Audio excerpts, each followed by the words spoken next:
693번 문제입니다. 그림은 동아프리카 지역에서 판에 작용하는 힘의 방향을 나타낸 것이다 라고 했습니다.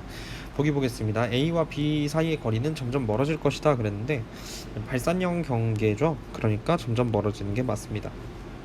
이은 A와 B 사이에 해구는 발달하지 않습니다. 해구가 발달하기 위해선 섭입형 경계가 나타나야 됩니다. 디귿 C에서는 열곡대가 발생하고 역단층이 나타날 것이다 라고 했는데 C는 발산형 경계이기 때문에 역단층이 아니라 정단층이 나타나게 됩니다. 디귿은 오답이 되겠습니다. 리을 C에서는 천발 지진과 화산 활동이 일어난다라고 했는데 맞는 선지가 되겠습니다. 따라서 찾으시는 정답은 기억 리을 2번이 되겠습니다. 넘어가겠습니다. 694번 문제입니다. 그림은 북아메리카 대륙의 서쪽에 분포하는 판의 경계와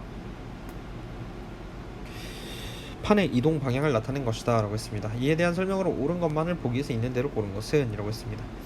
자, 해양 지각의 나이는 A가 B보다 적다 라고 했는데 발산형 경계죠. 그렇기 때문에 또다시 기점으로 봤을 때 이쪽이 B가 되고 그리고 이쪽이 A가 됩니다. 해양 지각의 나이는 A가 더 많습니다. 니은 C에는 변환단층이 발달한다 라고 했는데 C는 지금 보존형 경계가 나타나고 있습니다. 그렇기 때문에 니은은 올바른 선지가 되겠습니다. 디귿 샌프란시스코와 로스앤젤레스는 점점 가까워질 것이다 라고 했는데 이제 샌프란시스코랑 로스앤젤레스는 네 그렇죠, 점점 가까워지겠죠. 양쪽으로 들어오고 있으니까요. 그래서 디귿도 정답이 되겠습니다. 리얼 로스앤젤레스는 천발 지진이 자주 발생할 것이다 라고 했는데 로스앤젤레스 지역에서는 지금 보존형 경계가 나타나고 있습니다. 그렇기 때문에 천발 지진이 발생을 하게 됩니다. 따라서 찾으시는 정답은 5번이 되겠습니다. 넘어가겠습니다. 695번 문제입니다. 그림은 뉴질랜드 부근의 판 경계와 화산 분포를 나타낸 것이다. 이에 대한 설명으로 옳은 것만을 보기에서 있는 대로 고른 것은 이라고 했습니다. 기억 A에서 태평양판이 인도 오스트레일리아 판 아래로 섭입을 한다 라고 했는데 지금 판이 상대적으로 이동하면서 수렴형 경계가 발생하고 있는 모습이 A에서 나타나고 있습니다. 이 경우에는 이제 인도 오스트레일리아 판 아래로 태평양판이 섭입을 하는 경계가 나타나게 될 것입니다. 따라서 기억은 맞는 선지가 되겠습니다. B에서는 지금 보존형 경계가 나타나고 있기 때문에 신발 지진이 발생을 할 수가 없습니다. 따라서 D는 오답이 되겠습니다. 디귿 A를 경계로 지진은 태평양판 쪽에서 더 자주 발생한다 라고 했는데 A를 경계로 해서 태평양판이 아니라 인도 오스트레일리아판 쪽에서 지진이 더 잘 발생하게 됩니다. 따라서 디귿도 오답이 되고 찾으시는 정답은 1번이 되겠습니다. 넘어가겠습니다. 자, 696번 문제는 서술형 문제니까 넘어가도록 하겠습니다.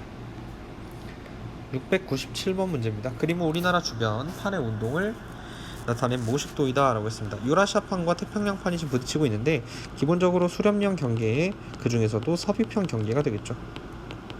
태평양판이 아래로 섭입을 하고 있는 모습을 나타내고 있습니다. 이에 대한 설명으로 옳지 않은 것은 이라고 했습니다. 1번 유라시아판은 태평양판보다 밀도가 작다 라고 했는데 유라시아판이 위쪽에 있습니다. 그렇기 때문에 밀도가 더 작습니다.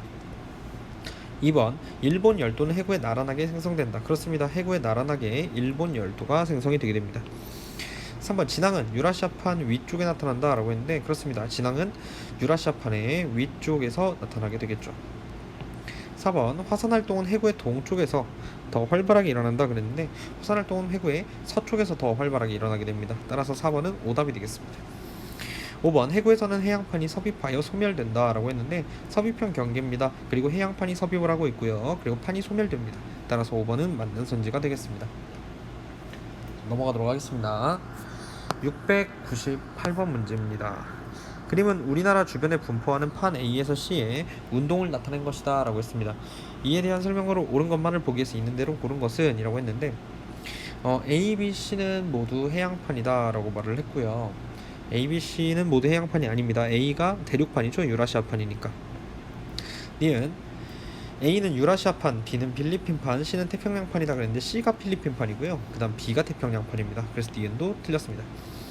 그러니까 판의 평균 밀도는 A가 C보다 작다 그랬는데 네 맞습니다. 그렇기 때문에 A가 위쪽으로 올라가고 C가 상대적으로 섭입을 하는 경계가 나타나게 되겠죠. 리얼 나에서 가로 갈수록 진원의 깊이가 깊다 라고 했는데 그렇습니다.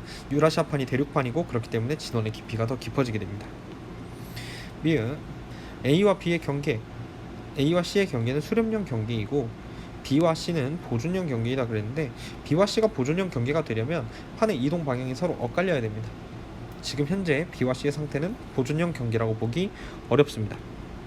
따라서 찾으시는 정답은 디귿 리을 2번이 되겠습니다. 넘어가겠습니다. 699번 문제입니다. 그림은 인도네시아 수마트라 섬 주변 지역에서 과거 100년 동안 발생한 규모 6 이상의 지진의 발생 깊이와 화산 분포를 나타낸 것이다 라고 했습니다. 이에 대한 설명으로 옳은 것만을 보기 위해서 있는 대로 고른 것은 이라고 했습니다. 기억 A에서 B로 갈수록 지진의 발생 깊이가 깊어진다 라고 했는데, 지금 B로 갈수록 300에서 700km, 즉 신발 지진에 해당하는 것들이 생기기 시작합니다. 그렇기 때문에 기억은 맞는 선지가 되겠습니다. 니은 A, B를 따라서 남서북동 방향으로 해구가 형성된다 그랬는데, 지금 보시면 판의 경계가 이렇게 나타나고 있습니다. 여기는 지금 북서 남동 방향입니다. 그렇기 때문에 해구 역시 북서 남동 방향으로 형성이 될 것이다 라고 볼 수가 있겠죠. 그리고 유라시아판 아래로 인도 오스트레일리아판이 섭입하는 지역이다 그랬는데, 유라시아판이 위쪽에 있고 인도 오스트레일리아판이 섭입하는 그림이 됩니다. 따라서 디귿은 정답이 되겠습니다. 리을 A와 B 사이에서는 멘틀 대류를 따라 물질이 상승하여 화산 활동이 활발하다 그랬는데, A와 B는 현재 수렴형 경계라고 볼 수가 있겠고요. 그렇기 때문에 물질이 상승하는 것이 아니라 물질이 하강을 하는 곳에 있습니다. 따라서 찾으시는 정답은 기억 디귿 2번이 되겠습니다. 700번 문제입니다. 그림은 우리나라와 일본 주변에서 발생한 지진의 진원 분포를 나타낸 것이다 라고 했습니다. 이에 대한 설명으로 옳은 것만을 보기 위해서 있는 대로 고른 것은 이라고 했습니다. 우리나라는 대륙판에, 일본은 해양판에 속한다 라고 했는데, 우리 모두 대륙판에 속해 있습니다. 기억은 오답이 되겠습니다. 리을 우리나라 동해에는 해구가 발달한다 라고 했는데, 우리나라 동해에는 해구가 발달할 수가 없습니다. 따라서 니은도 오답이 되고요. 디귿 판의 수렴형 경계 부근이다 라고 했는데, 수렴형 경계 부근이 맞습니다. 유라시아판과 태평양판 그리고 필리핀판 사이의 수렴형 경계 부근이죠. 따라서 찾으시는 정답은